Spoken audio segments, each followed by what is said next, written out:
Hasim, Abdullah, Abdul Muthalib, ya. Abdul Muthalib, Abdullah, terus Nabi Muhammad dan ibu-ibunya ya ke atas. Ini suci. Maksudnya apa? Tidak pernah menyekutukan Allah. Sehingga tidak bisa ayahnya Nabi dengan ibunya dikatakan divonis kafir, divonis neraka, gak bisa. Pertama, karena memang beliau ini tauhid.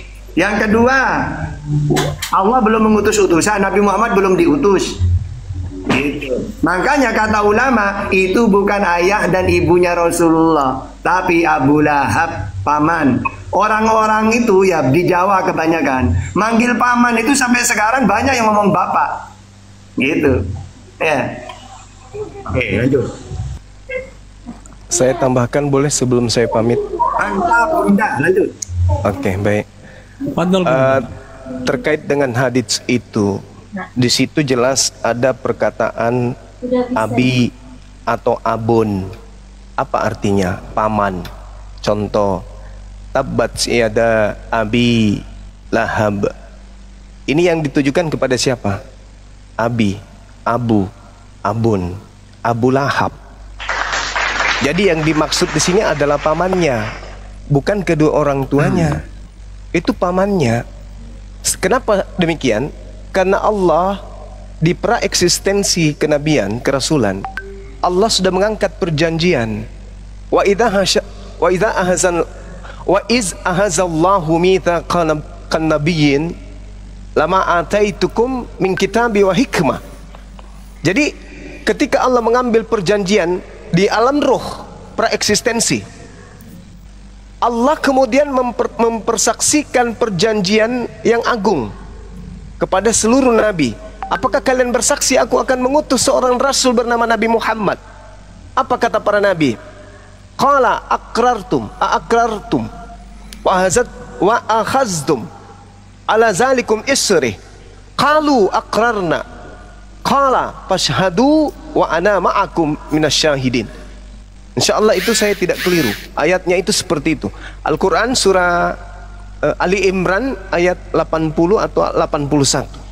Di situ diterangkan sangat jelas bahwa Nabi Muhammad memang sudah direncanakan untuk diutus sebagai Rasulullah wa khataman nabiyyin. Oleh karena itulah kemudian Allah mengutus beliau dari sulbi yang satu, seperti yang diterangkan Dinda Tahta, dari sulbi yang satu ke sulbi yang lain. Watakallubaka, seperti itu ya. Watakallubaka pisajidin.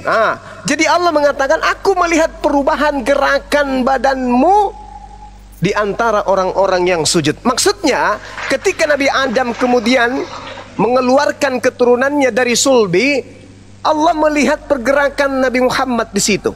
Pindah pada keturunan berikutnya, pindah keturunan berikutnya, sampai kepada kakeknya, sampai kepada ayahnya, sampai kepada dirinya sendiri.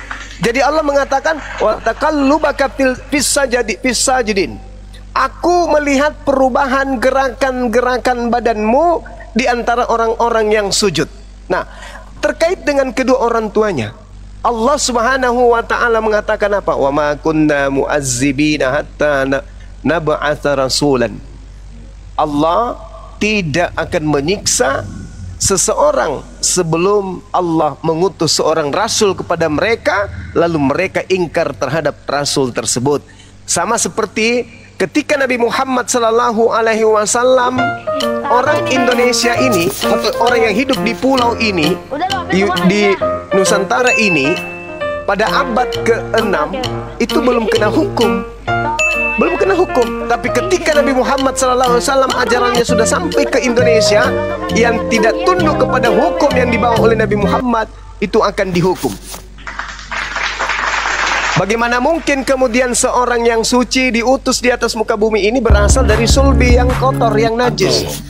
Itu. Oke. Paham ya? Saya nanggapi begini. Silakan teman-teman muslim, saya ibadah dulu sebentar. Dan ini di mana narasi kalian di sini yang memberikan dua narasumber. Yang pertama Pak Ustadz Tahta, dan yang kedua Bang Zuma, yang di mana narasinya itu kontradiksi. Ya, sama bang. Beda. Sama bang. Sama bang. Bentar, saya jelasin. Abang denger nggak sih? Iya, saya jelasin perbedaannya. Makanya dengar. Perbedaannya sama. Apa bedanya? Enggak, beda. Saya dengarnya, saya memahami. Saya mendengar. Emang Ustadz Tahta jawabnya apa? Pak Ustadz tadi mengatakan bahwa orang tua Muhammad itu sebelumnya adalah bertuhan yang esa tauhid. Oke?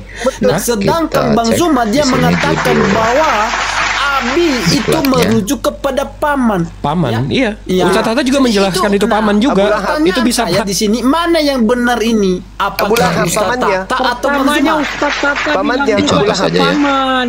Iya, mana yang benar? Berarti Pak Ustadz Tahta salah. Kan kategorinya. Benar, dia katakan paman sama kayak Zuma sama. Tadi Pak Ustadz Tahta mengatakan orang tua itu adalah itu orang tua juga dari Nabi saudara, tapi bukan kandung. Loh, orang namanya orang tua kok. Iya, orang tua, paman saya itu orang tua saya. Bibi itu orang tua saya. Orang tua artinya orang yang lebih tua dari saya. Kita pilih bapakku itu kan bapakku itu kan itu pengertianmu, itu pengertianmu. Bang Yaudu, biar saya luruskan. Iya, kita jangan membodohi. Bang Yaudu, Bang Yaudu, iya, ini saya jujur. Biar saya luruskan ya. Ustadz Tahta menjelaskan bahwa yang di situ bisa ke Abu Lahab atau omnya. Tapi kalaupun sampai ke orang loh, tunggu sebentar dong. Ini momen potong-potong kayak gini. Tadi ada. Oke, silakan.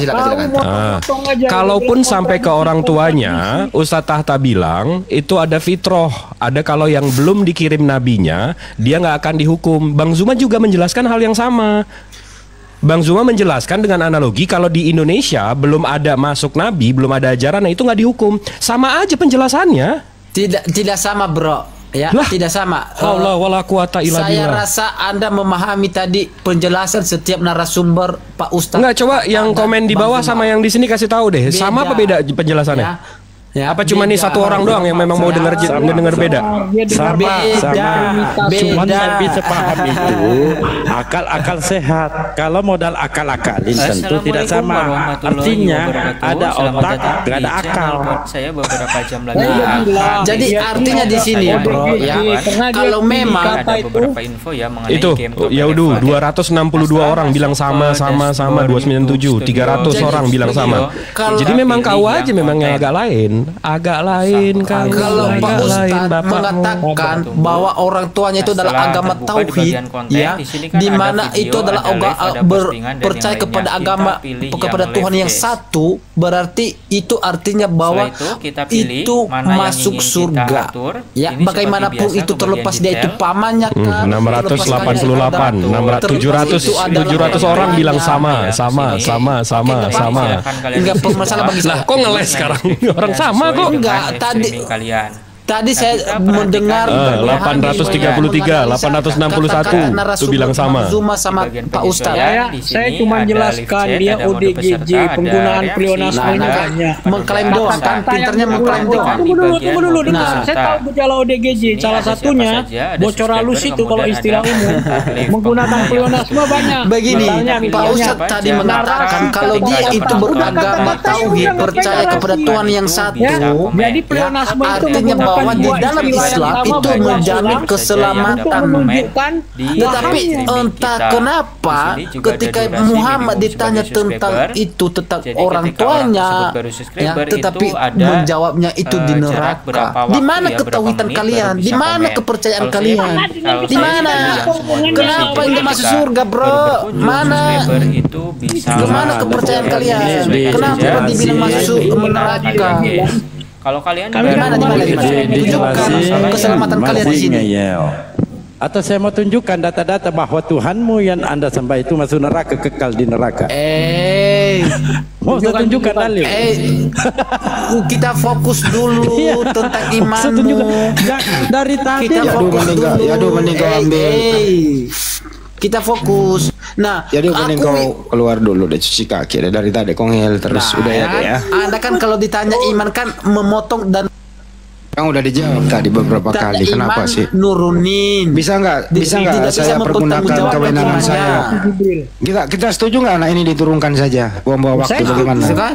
Sebenarnya dari tadi tapi dia nggak bisa nanya iman tapi nggak bisa bertanggung. Kan dia udah nanya, kita udah jawab. Sekarang kita nanya balik boleh nggak? Loh kan dari tadi Anda nanya terus aku kan? Ngayal. Nggak boleh. Yang tadi. Nggak boleh. Kau itu nanya Bang Zuma. Ngayal kau. Nggak boleh. Boleh Atut ya. Atut ya. Ditanya balik ya. Mau bertanya tapi takut ditanya. Iya, Atut ya. Saya mau. Kalau Atut nggak apa-apa. Belum dapat poin yang saya tanyakan. Udah dijawab sama Ustadz, udah dijawab sama Bang Zuma. Nggak bisa terpuaskan bro, nggak bisa. Tadi kamu jawabannya juga nggak kemana-mana, kok kita maklumi gitu loh. Ini diskusi ini saling memaklumi, nggak mungkin kamu menerima jawaban, nggak mungkin. Nggak, karena kita berbeda iman tuh, jadi nggak mungkin kamu menerima jawaban itu. Nggak mungkin kita mau sekarang gantian lagi kan. Gantian lagi gitu ya. Maksudnya okay. yang aku tanya itu. Kau dengar nggak sih saya ngomong dari tadi saya diam loh. Kamu dengar nggak saya ngomong? Menurutmu itu masuk surga? Oke, menurutmu. Nah sekarang kau nggak dengar saya ngomong. Terpaksa saya pakai kekuatanku. Nggak apa-apa. Memang kalau ditanya pun dia jawabnya ngawur-ngawur. Bentar dulu Pak izin Pak Muhammad. Sebentar. Udah keluar dia, apa yang izin lagi? Iya Bang, izin dulu Bang. Dari tadi saya diam. Ya. Kau dengarlah saya ngomong gitu loh. Nggak mungkin kalau Ustadz menjawab lu pasti puas. Nggak mungkin lu puas. Nggak mungkin.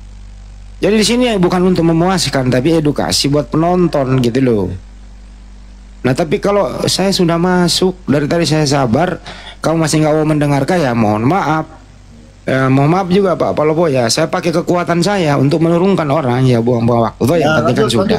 Lanjut Bang. Asar di sini Asar. Lanjut. Oke, itu aja ya teman-teman. No problem. Ya nggak apa-apa, no problem. Bang Andi, sepak aja kayak begitu mah. Pusing juga dengernya dari tadi. Dia tanya apa? Bang Zuma dijawab pakai dalil terus. Dia ditanya entah kemana-mana. Nanti dia gunakan bahasa double.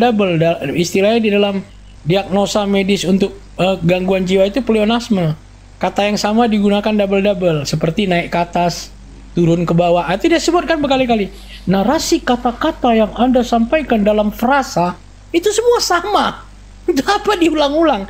Jadi dia cuma menunjukkan gaya bicara dia. Jadi itu gaya gangguan jiwa. Ya siap Pak. Silakan Bang Andi tanya dulu nih berapa. Kita sambut dulu Pak Jerry. Selamat siang Pak Jerry. Jadi diskusi itu ya saling memaklumi saja. Ya. Siang Pak Jerry. Siang. Abang dari Kristen apa? Muslim? Pengikut salib. Kristen ya Bang ya? Kalau begitu apa sih yang ingin Anda capai dalam salib itu Bang? Apa maksudnya pengikut salib? Penebusan dosa. Biar masuk surga. Menyalib orang yang tidak bersalah itu ya menghasilkan dosa atau menebus dosa Bang?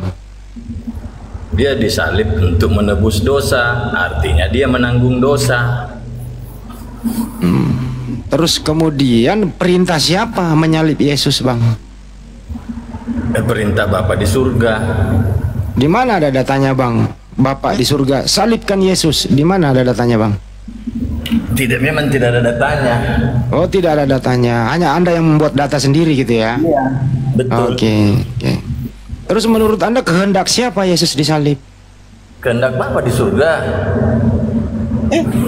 Enggak ada juga tertulis toh? Menurut kehendak Bapak boleh nggak membunuh orang yang tidak bersalah Bang? Kehendak Bapak? Tidak boleh. Tidak boleh. Yesus punya salah nggak? Tidak. Kehendak siapa itu? Karena tidak punya salah. Kehendak siapa Bang? Kehendak Bapak. Kehendak Bapak boleh nggak bunuh orang yang tidak bersalah? Tidak boleh. Yesus punya salah nggak? Tidak. Tidak. Kehendak siapa Yesus dibunuh Bang? Apa? Normal nggak nih teman-teman? Ini normal nggak nih orang ini? Mau diterusin? Bekas kejedot sama Bang Andi. Nah, kalau mau diterusin silakan. Kayaknya kehendak Bapak tidak boleh membunuh orang yang tidak bersalah. Yesus tidak punya salah. Kehendak siapa? Kehendak Bapak. Nah ini kok Anda yang bertentangan dengan akal Anda, Bang? Memang gitu ajaran Kristen. Memang begitu Kristen. Ya udah. Iya. Oke. Ada yang mau terusin? Saya mengalah dulu deh sementara nih. Bang Andi aja Bang Andi, saya mau udah bosan Bang Andi ini mah. Oke. Kami udah capek ini, dia nih nggak ODGJ tapi bebal itu aja. Lanjut ah. Kalau gitu siapa pelaku? Bang Jerry. Bang Jerry siapa pelaku? Bang Jerry. Dokter. Bang Jerry siapa pelaku pembunuh Yesus, Bang? Bang Jerry, siapa pelaku pembunuh Yesus di tiang salib? Bang Jerry. Tuk. Siap bosku. Siapa pelaku pembunuh Yesus, Bang? Roma. Tentara Roma. Berdosa nggak itu tentara? Berdosa dong. Siapa yang nyuruh dia bunuh Yesus? Pilatus. Siapa yang nyuruh Pilatus bunuh Yesus? Orang-orang Yahudi. Siapa yang nyuruh orang-orang Yahudi bunuh Yesus? Pilatus. Pilatus yang nyuruh orang Yahudi bunuh siapa? Bunuh Yesus kan? Salib kan? Iya. Yesus itu dibunuh oleh orang berdosa atau tidak? Orang berdosa lah. Oke. Siapa yang membisiki orang itu membunuh orang tidak bersalah? Kenapa? Aduh, siapa yang membisiki mereka membunuh orang yang tidak bersalah? Oh, ahli-ahli Taurat. Ahli Taurat saling membisik-bisik gitu ya. Iya betul. Kira-kira apa bisikannya, Bang? Salibkan dia. Siapa yang membisiki Yudas berkhianat? Iblis. Iblis itu baik atau tidak baik? Jahat.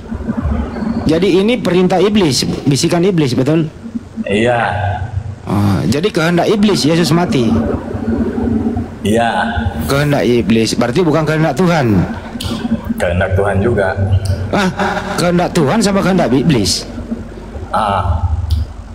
Pak Jerry udah mandi? Belum. Belum. Ternyata belum. Bisa nggak mandi dulu biar seger, Bang? Nggak usah, saya nggak pernah mandi kok. Nggak perlu mandi. Kalau dimandiin mau nggak, Bang? Nggak usah. Minta bantuan mandi kali di sini. Nggak usah. Yesus itu mati ya, Bang? Waktu dia mati, dia Tuhan apa manusia yang mati, Bang? Manusia dong. Oh, berarti Yesus bukan Tuhan dong.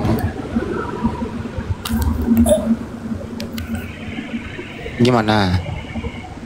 Mana tuh? Kata Lukas Tuhan, dia lahir udah Tuhan, gimana sih ah?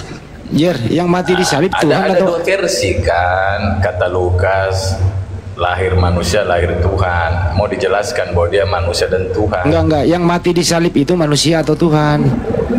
Manusia. Oh, berarti waktu Yesus disalib dia bukan Tuhan. Tuhan. Berarti Tuhan mati. Tidak, Yesus yang mati. Oh, berarti Yesus waktu disalib dia bukan Tuhan. Tuhan.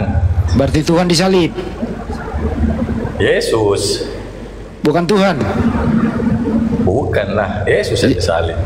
Jadi waktu Yesus disalib dia bukan Tuhan. Tuhan lah.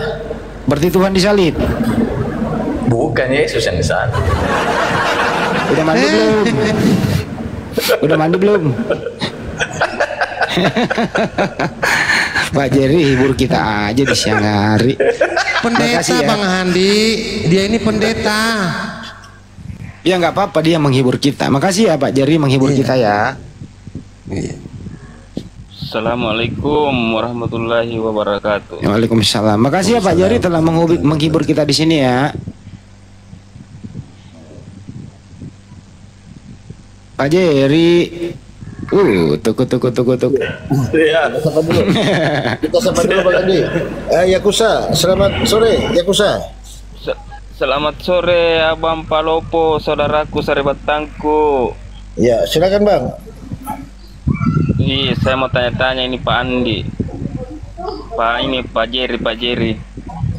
Sebentar Bang, sebentar. Kita kasih satu slot dulu buat teman-teman Kristen Bang. Oh ya, silakan. Oh, silakan. Oke, dan Dek, kita kasih 01 buat teman kita Kristen ya. Makasih Bang. Assalamualaikum warahmatullahi wabarakatuh. Siap. Waalaikumsalam. Bapak ini naik udah berlangsung soal jawab.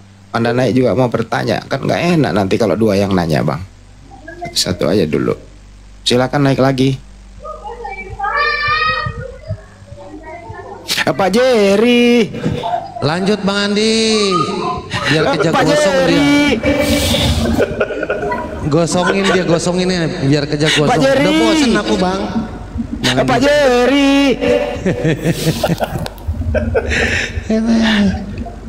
Pak Jerry. Jamaah. Oke, disapa dulu Pak Jerry. Ya, selamat sore, selamat bergabung Juniati. Ya, silakan dari Islam Kristen. Kalau Kristen apa nih? Katolik, Protestan dan lain-lain lah pokoknya, silakan. Saya Kristen Protestan, Mbak. Oke, Protestan. Ya. Sebentar ya gantiannya pertanyaannya buat Bang Jerry dulu. Silakan Bang Andi, lanjut.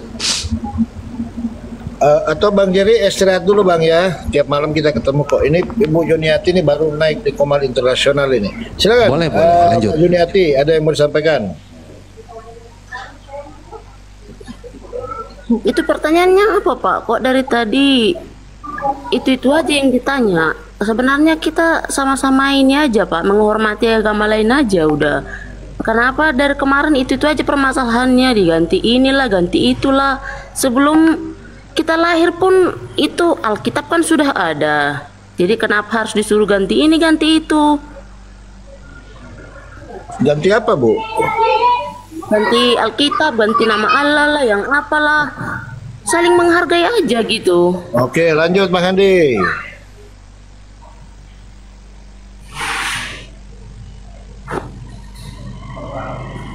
Lanjut Bang Andi, monitor Bang Andi. Bang Andi. Enggak usah ditanya dong, Tuhan itu siapa, Allah itu siapa. Ya kita hargai aja. Oke, baik. Ini kan room diskusi Bu ya. Di sini room mencari Tuhan yang benar atau yang belum punya Tuhan ya, belum menemukan Tuhan yang benar. Terus yang masih banyak Tuhannya biasanya turun dari sini sadar loh Bu, gitu. Nah sekarang Ya, boleh nggak kita saya sudah tanya? tahu dari Bu? tadi itu dari tadi yang masuk itu Kristen. Jadi sudah ada Tuhannya pastinya. Tapi kenapa dari tadi ditanya ini itu gitu? Kalau Juniati kan Kita saling menghargai aja. Kalau Ibu Juniati ini iya kan ada. Ibu Juniati ini Kristen atau bukan? Kristen. Saya Kristen Pak, saya Kristen. Kristen. Ibu keberatan apa sih keberatan Ibu? Enggak, dari tadi kan kalian kayak ini menanyakan Tuhanmu yang ini, Tuhan Yesus itu Tuhan atau enggak? Ya kalau menurut kita ya Yesus itu Tuhan gitu. Terus Ibu naik ini sini mau ngapain? Jadi yang kalian permasalahkan itu apa lagi gitu? Enggak ada nyari masalah. Kristen gitu. Ibu Sama kayak kita nggak pernah gantian Bu. nanya. Buset dah. Bu, Ibu naik ke sini mau ngapain? Ya, saya nggak suka kalau kalian selalu menyudutkan agama Kristen gitu. Siapa yang menyudutkan? Enggak ada yang menyudutkan. Ibu kalian tersudut sendiri. Kok tersudut sendiri? Kita saling menghargai aja. Lo yang tidak menghargai siapa? Ya, kalian lah. Oh, contohnya bagaimana tidak menghargai? Ya, dari tadi saya dengar itu Yesus itu Tuhan atau apa, manusia atau apa gitu. Enggak boleh nanya kayak gitu. Ya, kita menghargai. Kami mengakui Yesus itu Tuhan. Jadi masalahnya di mana? Tapi ibunya mengakui anaknya manusia.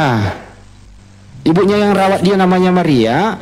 Waktu bayi dia susui, dia rawat. Kata Maria, dia bukan Tuhan anak saya.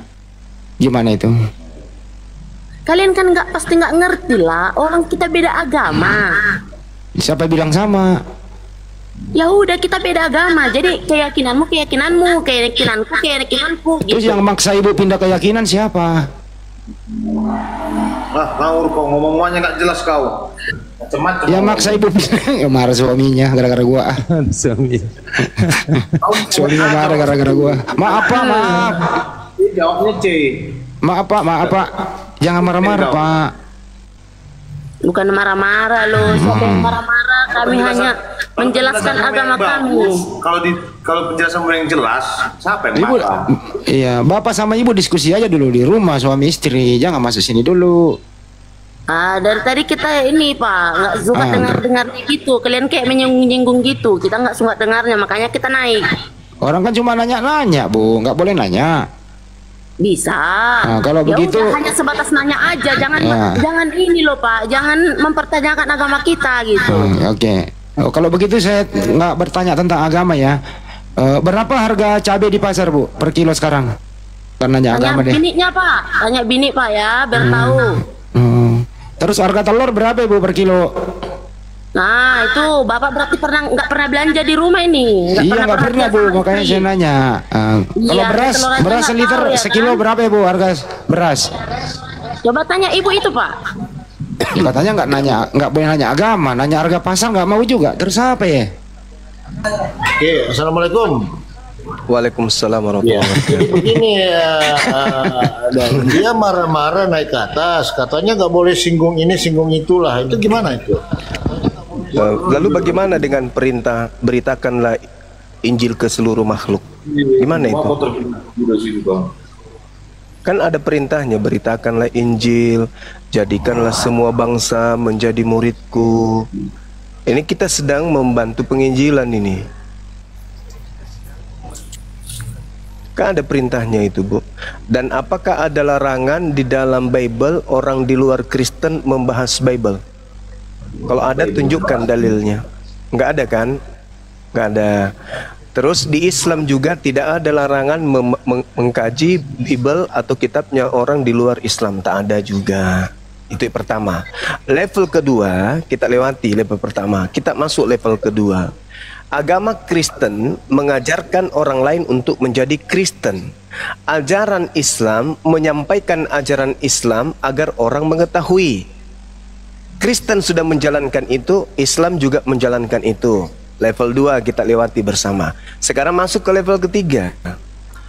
Umat Islam diajarkan menyampaikan Islam itu dengan kebenaran, hak, kejujuran, mengedepankan kemudian etika, moral, akhlak. Dengan kunci apa? Kata ma'ruf, dengan cara-cara yang baik. Di sini Kristen gagal. Level 3-nya Kristen gagal. Kenapa? Karena Kristen mengajarkan agama Kristen itu dengan segala macam cara sesuai dengan amanat Filipi 3 nomor 18. Oke? 1 Korintus 9:20 nomor 21. Menyamar seperti Yahudi, menyamar seperti Yunani, menyamar seperti Islam. Di sini di level tafsir lagi ini di sini di level 3, sabar. Di sini di level 3 Kristen sudah menyalahi aturan norma. Level 4. Islam mengajarkan Tuhannya.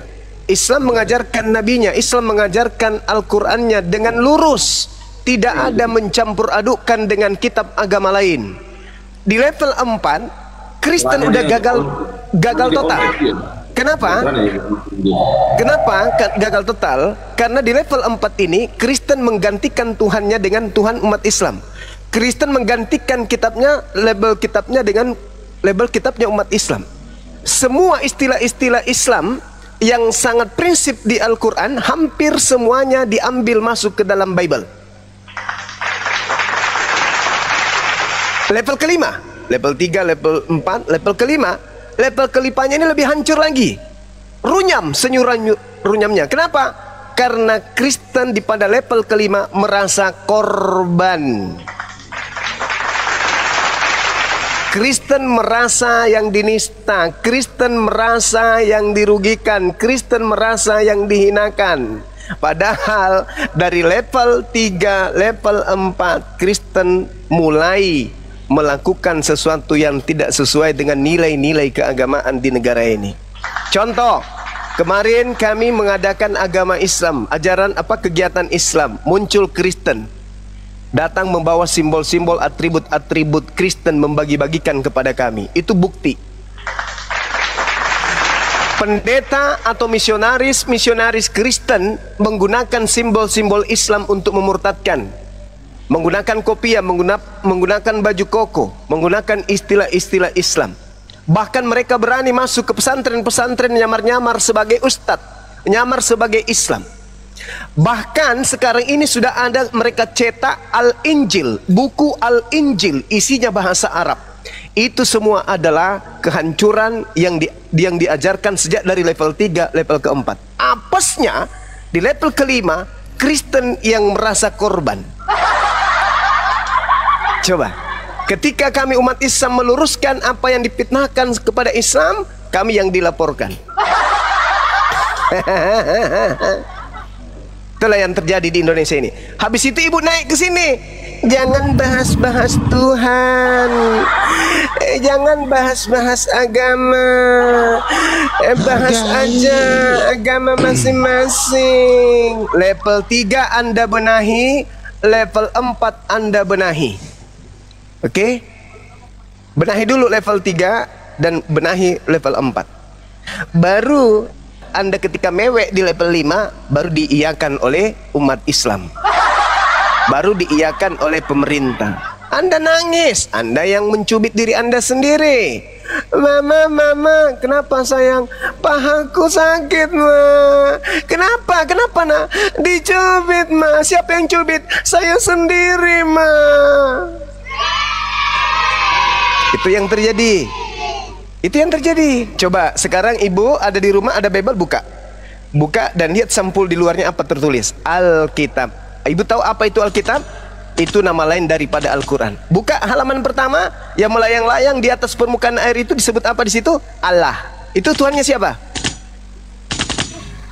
Tuhannya umat Islam. Kok bisa ada di situ? Kalau masalah itu, Benzuma, saya kira Benzuma pergilah keberatan di. Kok ada di situ? Kok ada di situ? Hah? Sebuah kebenaran, dengar, sebuah kebenaran, apalagi firman Tuhan, itu akan murni terjaga, tidak ternodai sedikit pun. Makanya saya katakan, firman Tuhan tidak bisa dikoreksi, firman Tuhan tidak bisa direvisi. Kitab Anda bisa dikoreksi, bisa direvisi. Berarti kitab Anda sama dengan bukan firman. Enggak, kok sampai telat? Kok sampai telat? Jawab dong.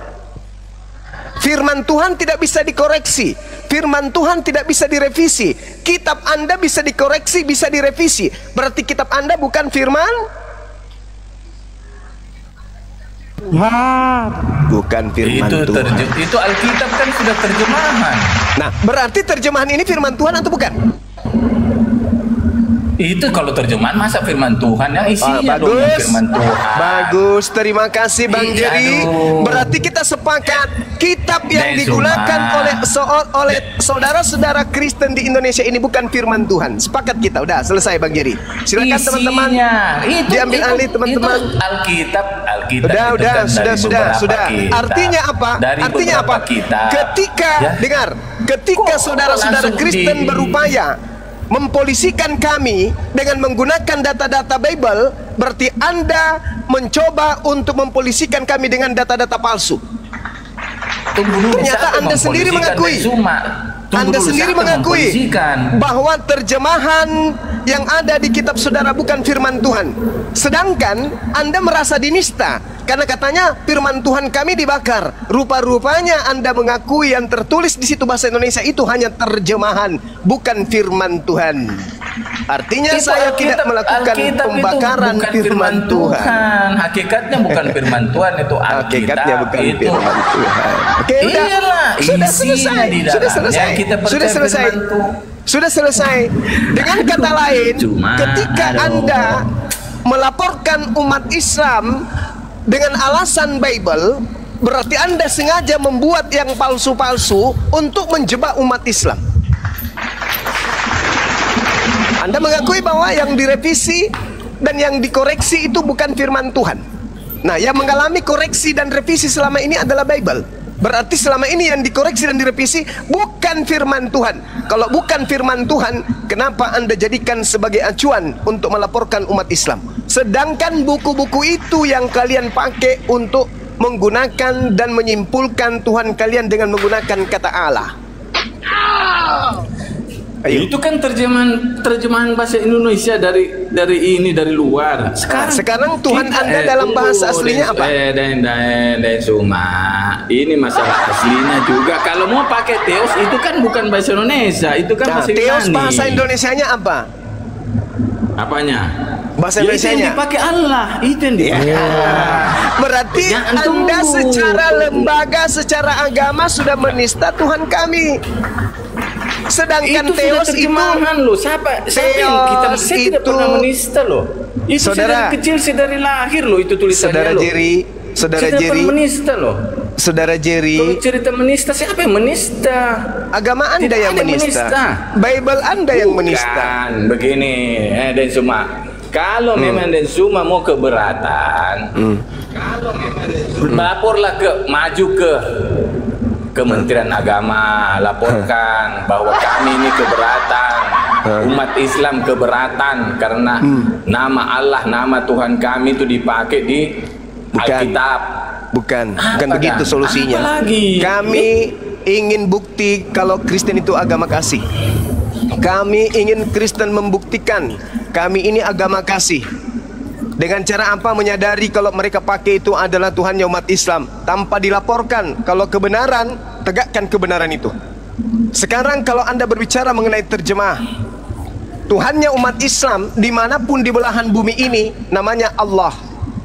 Sedangkan Tuhan Anda bernama Theos.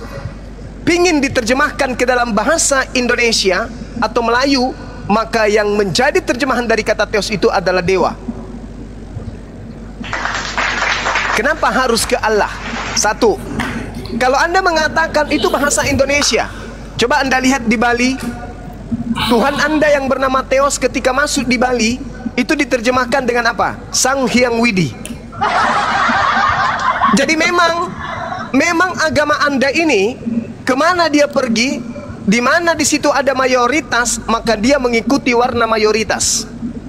Sesuai dengan amanat di dalam 1 Korintus 9 nomor 20. Kepada orang Yahudi, aku mengaku Yahudi supaya aku banyak memenangkan orang Yahudi. Kepada orang Yunani, aku mengaku Yunani supaya aku banyak memenangkan orang Yunani. Kepada orang yang menganut ajaran Torah, aku seakan-akan menganut ajaran Torah, meskipun aku tidak hidup di bawah hukum Taurat, supaya aku banyak memenangkan penganut Torah. Nah, sama di Indonesia. Kepada umat Islam, aku ngaku-ngaku membawa nama Allah supaya aku banyak memenangkan umat Islam. Kepada orang Bali, aku mengaku-ngaku menyembah Sang Hyang Widi, sekalipun aku tidak menyembah Sang Hyang Widi, supaya aku banyak kemudian memenangkan orang Bali. Itu konsep yang ada di dalam agama saudara. Titik. Iya, betul. Alhamdulillah. Kan saya juga menghadapi ini sebelum saya lahir, begitu saya lahir sudah itu yang tertulis di dalam bahasa Indonesia. Alhamdulillahirabbil alamin. Bersyukur Anda sudah mengakui itu. Terima kasih. Lebih bagus dari kawan-kawan Bapak Loko, dokter, Handi, Haji Yesus. Paling tidak Kementerian Agama. Paling tidak saudara Kristen sudah mengakui bahwa itu adalah suatu kesalahan atau kehilafan yang disengaja, terstruktur dan terencana. Paling tidak akui itu dulu, sehingga kami yang melakukan sanggahan di dunia, di sosmed terhadap gerakan kristenisasi itu tidak disalah-salahkan. Jangan ada debat, jangan ada diskusi, jangan begini, jangan disalah-salahkan, karena kalianlah pemicunya, bukan kami. Ingat, level 1, level 2, level 3 kalian sudah mulai error, level 4 sangat error, level 5 mewek, seakan-akan kalian yang korban. Ingat itu. Level 5 apa? Level 5 Kristen merasa korban. Hah? Saya tidak pernah merasa korban saya. Itu teman-temanmu mungkin saudara Jerry tidak, karena bertetangga dengan orang Bugis Makassar mungkin, tapi yang lain. Coba Anda lihat bagaimana penghujat-penghujat Kristen itu kepada umat Islam. Tidak tenang kalau saya punya saudara-saudara Kristen jadi penghujat semua. Coba lihat, Bang. Coba lihat. Coba tunjukkan. Coba saudara tunjukkan di Islam ini, saudara-saudara kita Islam yang penghujat kelas kakap mungkin saya. Mana hujatan saya? Silakan tunjukkan. atau mungkin blender, silakan ditunjukkan. Tapi coba lihat, Saifuddin Ibrahim, MKC, kemudian Agatha, Sopiatul, kemudian si RK, Bom, Widara, Agatha, Lina Wijaya, hampir semuanya hujatannya, wow, keren sekali. Benar-benar tidak ada lagi yang disimpangkan perasaan terhadap kami umat Islam. Coba. Kalau memang dia menghujat agamanya Bang Suma dan Suma ini, laporlah ke polisi. Ada Nah, jalur itulah hukum. yang terjadi. Itulah yang terjadi. Justru kami yang dilapor. Itu yang kemudian tadi level 5-nya dia mewek. Dia merasa korban. Bayangkan saudara ya, bayangkan nih. Dia laporkan saya atas pembakaran baju. Padahal piti-pitinya bertaburan, teman-teman. Kita dalam nama Yesus akan pergi sidak, kita sidak Suma dan teman-temannya. Kita buktikan bahwa kita ini adalah anak-anak Tuhan yang berani. Datang dia live kan pakai mobil, pakai topi Densus 88 datang, tak sampai di tempat kegiatan kita bagi-bagi baju, tak habis itu pulang, merasa merdeka, bikin piti. Kita sidang, semuanya tidak ada yang berani. Si Suma masih tidur, bla bla bla dan seterusnya. Dia merdeka, merasa merdeka. Reaksi kami kemudian setelah itu secara spontan, bukan terencana, karena kami didatangi, maka spontan terjadi. Kami lakukan pembakaran. Terlepas di situ ada data-data dalil Bible terjemahan EGP, kami tidak urus. Kami tidak urus itu. Yang jelas ini penistaan. Dia datang kepada kami membawa simbol agamanya, kami bakar. Kalau kertas dia datang bawa, kertas kami bakar. Kalau dia bawa batu kami bakar. Buku kami bakar. Karena kebetulan baju kami bakar. Demi apa? Demi untuk meredam kemarahan umat Islam. Kami bakar. Wujud perlawanan terhadap misionaris di Indonesia ini. Apa yang terjadi? Saya yang dilaporkan. Coba. Saya yang dilaporkan. Apa enggak gila itu?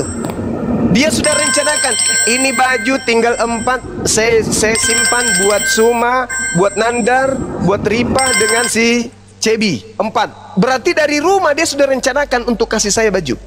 Berarti ini sudah direncanakan. Sudah ada perencanaan untuk melakukan pelanggaran hukum.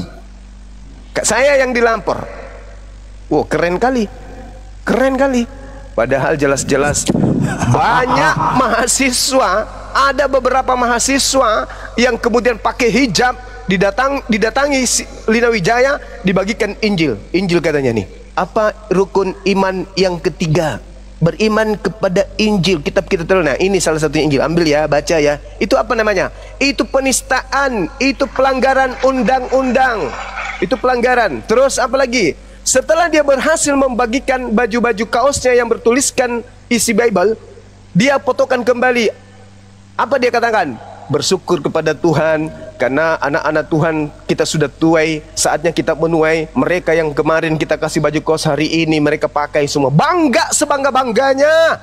Pakaian kaosnya yang tulisan Bible dipakai oleh orang-orang yang sudah dibagikan kemarin. Itu maksudnya apa? Itu penistaan, itu melanggar keputusan Menteri nomor 1 tahun 1979 di pasal 4. Tidak boleh membagikan atribut apapun kepada orang yang sudah memiliki agama. Itu melanggar hukum dan itu dilakukan oleh si Lina. Yang dilapor kami, yang diterima, yang dikasih baju yang dilapor. Sama seperti ketika Anda adalah pengedar narkoba. Anda yang mengedar narkoba, Anda yang menggunakan narkoba, kemudian Anda datang ke tempat saya, menitipkan narkoba di rumah saya, narkobanya saya bakar, saya yang dilaporkan. Siapa pengedarnya, siapa penggunanya, kenapa saya yang dilapor, Mama? Mama, kamu yang ngedar narkoba? Iya. Kamu yang bawa narkoba? Iya. Kamu bawa ke rumahku? Iya. Terus saya nggak suka narkoba itu karena merusak, saya bakar. Iya toh? Kenapa saya yang dilaporin bakar narkoba? Mama.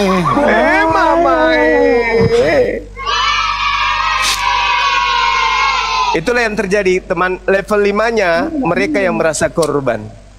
Oke? Nah, saya kira begitu, demikian. Silakan diambil alih. Iya. Sabar paman. Dia yang berbuat. Pakarnya playing victim. Playing victim, playing God. Coba tanya satu ayat Bible sama dia 10 oten, maka muncul 10 tafsir. Orang itu dari yang paling pintar sampai yang paling bodoh semua mufasirin. Tafsirnya beda-beda. Yohanes 1 aja kalau disuruh tafsirkan semua beda. Ya kan?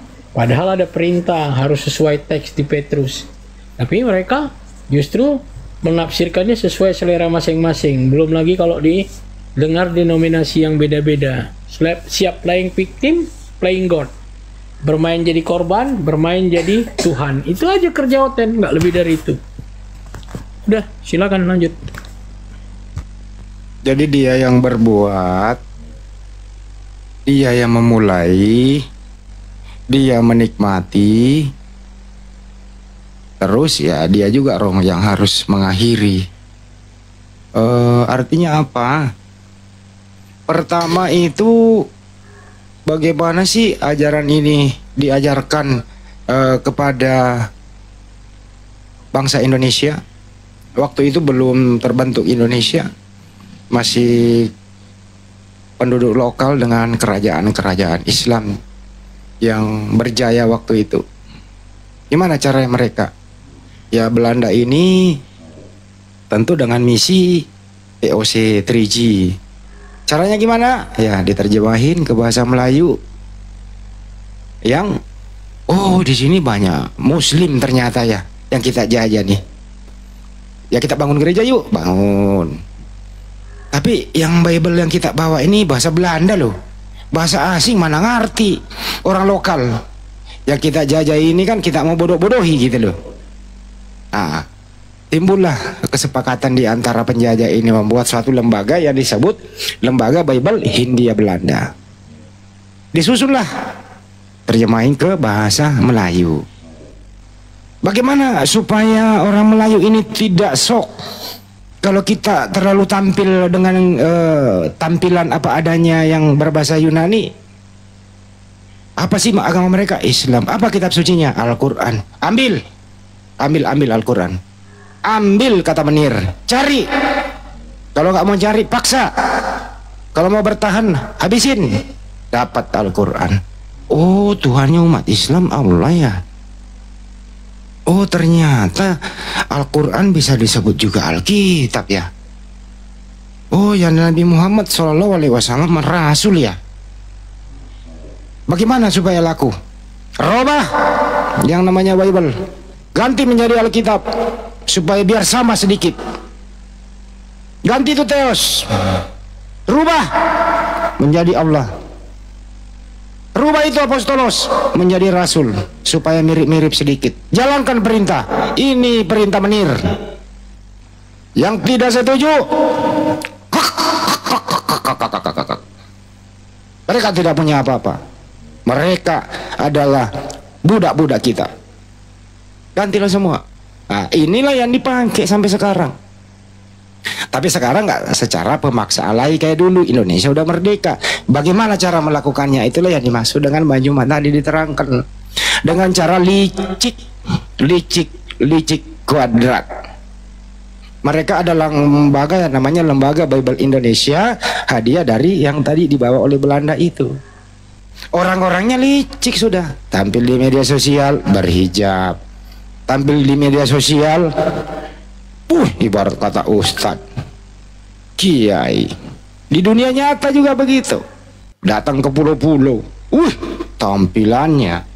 Kalau orang awam yang datang, disambut Pak Ustadz datang. Ternyata di dalam baju dalamnya ada salib. Licik secara nasional itu, gitu loh. Nah, kami datang untuk apa? Melindungi saudara-saudara kami, korban kelicikan mereka. Dia yang marah, dia yang baper, dia merasa tersolimi. Sorry nih, dia yang berbuat, dia yang licik, dia yang merasa tersolimi. Hebat kan kalian semua itu. Seperti contoh Bang Jumat tadi, kita lagi nyantai, kita punya duit beli baju sendiri kok. Datang bawa baju. Giliran kita buka kita nggak suka. Kita musnahkan, kita anggap sampah, kita musnahkan. Dia yang lapor. Kau yang memulai, kau yang licik, terbongkar kelicikan misionaris Muslina Wijaya. Kenapa kau yang baper? Datang lagi pengacara baru anak kemarin sore, numpang tenar di media sosial. Mau jadi artis TikTok nih Kagak begitu coy. Jadi jangan salahkan kami kalau kami yang akan meluruskan ini semua, tentu melalui prosedur hukum yang berlaku. Kita bermedia sosial paham kok, kita diskusi paham kok, semua berdata. Tapi mereka menafsirkannya pelanggaran hukum katanya. Ya silakan kita uji coba nanti. Kita adakan gerakan bersih-bersih, kagak ada masalah. Lu yang memulai, ya kita menjawab. Rasakan aja nanti akibatnya. Kira-kira endingnya nanti kemana ini? Kalau ini sampai viral, sampai terjadi semacam hakim mendapatkan kerja ekstra begitu, hati-hati LBI, Lembaga Bible Indonesia. Anda yang akan menjadi sasaran dan akan Anda menjadi pemicu. Anda harus bertanggung jawab. Ini karena Anda semua ini. Dan kedua, pemain-pemain yang di lapangan ya waspada saja. Kalau ini sudah selesai semua, ada orang Bali yang kemarin beli putu, ya puas sudah. Jangan pakai lagi dong nama Tuhan kami punya anak. Begitu juga kami umat Islam. Jangan pakai lagi dong nama Tuhan kami punya anak. Jangan pakai lagi dong nama Tuhan kami melayang-layang di atas permukaan air. Jangan pakai lagi dong nama Tuhan kami sumber dari kebodohan dan seterusnya. Ya kalau ini sudah terjadi, aman sudah. Hindu jelas, Buddha jelas, Islam jelas, Kristen juga jelas. Mempergunakan istilah-istilah yang memang ya datangnya dari Yunani gitu. Jelas sudah, aman sudah. Nah, artinya kesimpulannya adalah siapa yang memulai, ya Anda. Kami datang meluruskan, Anda yang merasakan, Anda yang marah, Anda yang melaporkan. Nah, siapa yang menikmati, ya nikmati hasilnya nanti seperti apa. Kita tunggu tanggal mainnya. Sekian dari saya, semoga bermanfaat dan tetap waspada. Hancurkan, kendalikan, lawan misionaris di sekitar Anda. Ini harus kita lawan. Setuju? Terima kasih kalau setuju. Lanjut. Baik, kita sapa dulu MTD. Selamat sore, Muslim Kristen. Maaf naik dia. Halo. MTD Muslim Kristen. Assalamualaikum warahmatullahi wabarakatuh. Muslim. Ya, waalaikumsalam warahmatullahi wabarakatuh. Silakan Bang, apa yang mau disampaikan Bang? Enggak Bang, kepencet aja mungkin itu. Oh, kepencet. Oke ya, makasih Bang ya. Oke, kita tunggu di bawah ya. Tunggu teman Kristen kita naik ya 2 slot. Oke, makasih. Assalamualaikum. Terima kasih ya Ki. Oke, siapa lagi? Hari ini adalah kesimpulannya pelaku tapi memframing dirinya adalah korban. Bagaimana masuk akalnya pelaku memframing dirinya adalah korban? Disinilah butuh kelicikan ala Belanda. Ini yang mereka pakai. Tapi kita buktikan nanti sebenarnya yang korban siapa sih dan siapa pelakunya. Tunggu tanggal mainnya. Sampai jumpa. Assalamualaikum warahmatullahi wabarakatuh. Tetap semangat. Assalamualaikum warahmatullahi wabarakatuh. Oke.